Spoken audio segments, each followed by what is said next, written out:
ভুল সংশোধনে নবীজির কৌশল। জীবনের প্রতিটি ধাপে মানুষের ভুল হয়ে যায়। ভুল অনেক সময় না বুঝে হয়ে যায়। কেউ ভুল ধরিয়ে দিলে সংশোধন হয়ে যায়। নবীজি সাল্লাল্লাহু আলাইহি ওয়াসাল্লাম উম্মতের প্রতি অত্যন্ত দয়ালু ছিলেন। তিনি কারো কোনো ভুল ত্রুটি দেখলে উত্তম উপায়ে সংশোধন করে দিতেন। আনসারদের পতাকা ছিল সাদ বিন উবাইদা রাদিয়াল্লাহু তাআলা আনহু এর কাছে।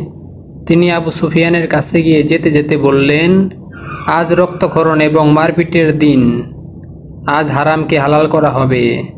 আজ কুরাইশদের ভাগ্যের অপমান নির্ধারিত করে রেখেছেন। অতঃপর যখন নবীজি সাল্লাল্লাহু আলাইহি ওয়াসাল্লাম সেখানে গিয়ে অতিক্রম করেছিলেন, তখন আবু সুফিয়ান বললেন, হে আল্লাহর রসুল, আপনি সে কথা শুনেননি যা সাদ বলল।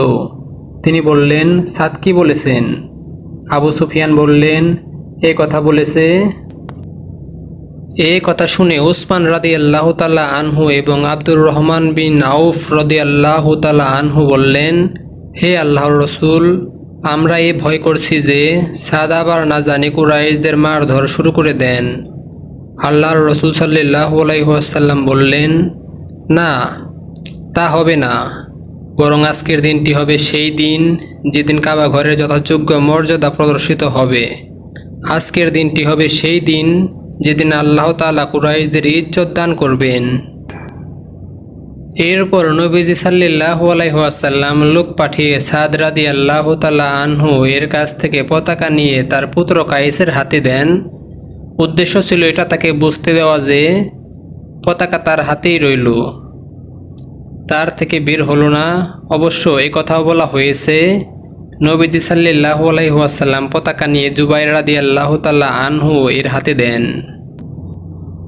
হযরত আব্দুল্লাহ ইবনু আব্বাস রাদিয়াল্লাহু তাআলা আনহু থেকে বর্ণিত, এক ব্যক্তি এর সামনে বলল, অর্থ, হে আল্লাহর রসুল, আল্লাহ ও আপনি যা চান তাই হবে।